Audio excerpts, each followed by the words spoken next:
Hello everyone, in this video lesson I am going to present the summary and important question answer of the essay Unchopping a Tree. Let's begin. Unchopping a Tree, W.S. Merwin, essay. Character, speaker, assist.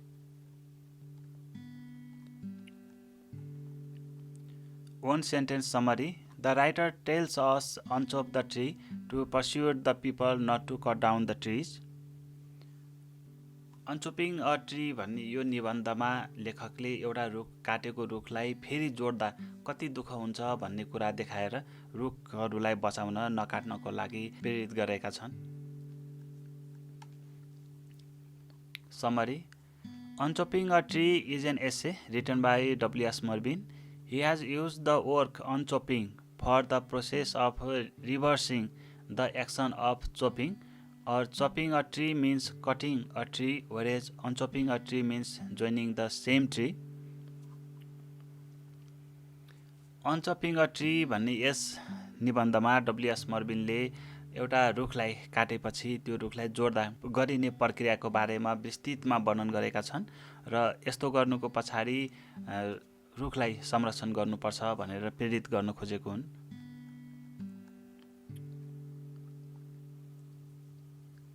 The essay shows the fact beautifully that unchopping a tree is not as easy as chopping the tree. यो निबन्धमा रुख काट्नु जति सजिलो रुखलाई जोड्नु हुँदैन भन्ने कुराहरूलाई एकदमै राम्रो तरिकाले प्रस्तुत गरिएको छ। A man can chop a tree within a few minutes, but the tree takes at least 10 years time to be grown up. एउटा रुख ठुलो हुनको लागि 10 वर्ष लागेको हुन्छ भनेपछि त्यो रुखलाई काट्नको लागि केही मिनेट मात्रै भए पुग्छ। To unchop or join all the parts of a tree, one has to collect the leaves, twigs, sawdust and put them again in their own places. एउटा काटेको रुखलाई फेरि जोड्नको लागि त्यसका सबै पातहरू, त्यसका हाँगाबिङ्गा, त्यसका चोक्टाहरूलाई फेरि जोड्नु पर्ने हुन्छ।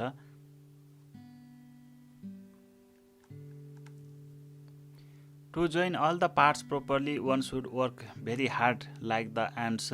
One should put everything in the original order. एउटा काटेको रुखको सबै भागहरूलाई एक ठाउँमा ल्याउनको लागि एकदमै कडा मेहनत गर्नुपर्छ, जति मेहनत कमिलाहरूले गर्छन्। त्यो सङ्कलन गरिएको सबै पार्ट्सहरूलाई फेरि ओरिजिनल पहिलेकै ठाउँमा जोड्नको लागि सबै कुराहरूलाई फेरि जोड्नु पर्ने हुन्छ।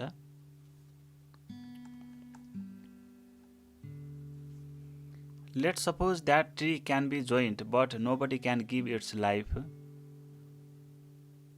काटेको रुखलाई कसैले जोड्ने कुरा सोचिहाल्यो भने पनि जोडेपछि पनि त्यो रुखलाई जीवन दिन सकिँदैन। The writer says that chopping a tree is very easy, but unchopping is out of our imagination. एउटा रुखलाई काट्न एकदमै सजिलो काम हो, तर काटिसकेपछि त्यो रुखलाई फेरि जोड्नु पर्ने कुरा चाहिँ हाम्रो कल्पना भन्दा पनि बाहिरको कुरा हो। One can use scaffolding and tackle very carefully to be free from the future trouble. भविष्यमा जुन समस्या आउनेछ त्योबाट स्वतन्त्र हुनको लागि हरेकले टेको लगाएर एकदमै चलाखीपूर्ण तरिकाले काम गर्नुपर्ने हुन्छ।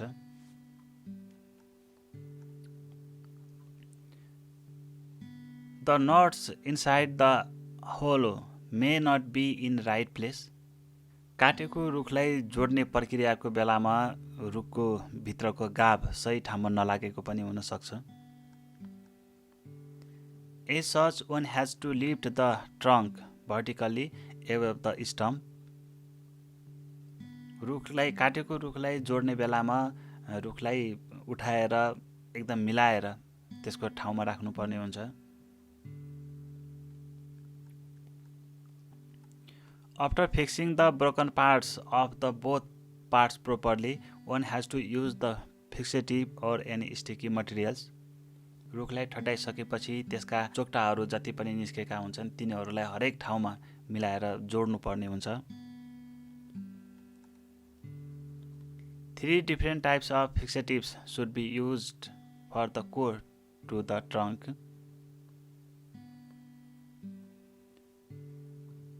रुखलाई जोड्ने प्रक्रियाको बेलामा भित्रको गाभ, त्यसपछि बाहिरको फ्लेस र बोक्राहरू 3 तहमै राम्रोसँग जोड्नुपर्ने हुन्छ। By following all this process very properly, one can erect the tree. यी सबै प्रक्रियाहरू पूरा गरिसकेपछि मात्रै रुखलाई ठाडो पार्न सकिन्छ। But when the tree stands on its own, the first breeze or the motion of the clouds might push the tree over.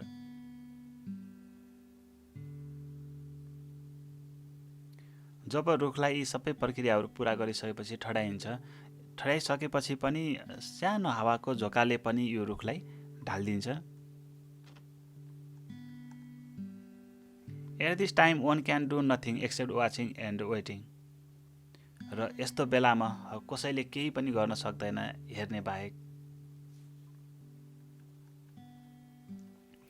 Thus the process of unchopping tree is impossible. त्यसकारणले काटेको रुखलाई जोड्ने प्रक्रिया चाहिँ असम्भव जस्तै हुन्छ। Though a man tries his best, he cannot give the life for the fallen or chopped trees. मान्छेले आफ्नो सक्दो जति प्रयास गरे भने पनि काटिसकेको रुखलाई बचाउन सक्दैन। The essay had a different meaning from its apparent meaning. It is persuasive essay. काटेको रुखलाई जोड्ने प्रक्रिया बताएको भए पनि यसको अर्थ फरक हो। यो प्रेरणात्मक निबन्ध हो।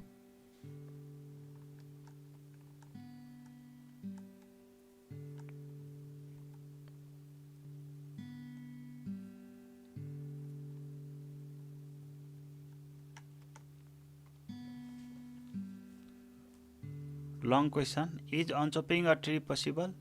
What does the essay suggest about conservation and against deforestation? It is not possible to unchop a tree. When a tree is cut down, its branches break, its leaves drop, and parts are destroyed. It is very difficult to collect pieces. If we do so and erect the fell down tree, we can't give life to the tree. Trying to give life to a tree is a futile work because we can't save one's cut down tree. The essay suggests about forest conservation and against deforestation. Trees give life to all the living things. They keep the ecology in balance. If the trees are cut down, it has a great effect upon the whole environment. The air and water become polluted. Water resources become dry. Wild animals are extinct and some are in danger.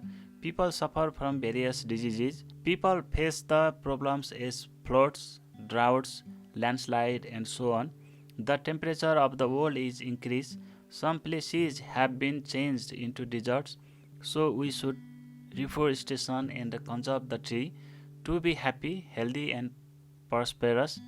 Only then the earth will be a suitable place to live on.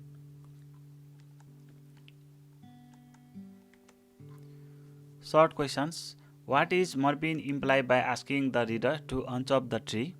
Discuss briefly his plea against deforestation. Marvin wants to stop to cut down the tree by asking the reader to unchop the tree. He tells us how tree alive again, which is impossible. Once a tree is fell down, no treatment is possible for its survival. It has life like us and it is close participant of ecosystem. So we should conserve the trees instead of deforestation.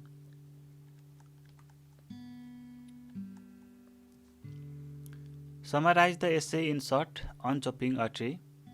The writer says that once a tree is cut down, it cannot be brought back to life. We cannot join the parts of a tree to their proper places. It is very difficult to collect all the parts of a cut down tree. After they are collected, they should be put in their former position. Although we join the parts and erect the tree, we cannot give life to the tree. So we should not cut down trees. Rather, we should try to save trees because they save the whole living things on the earth and the whole ecosystem or ecology. Thank you for joining with me in this video lesson, and subscribe my channel to get my upcoming video lessons continuously, and keep suggesting us. See you soon.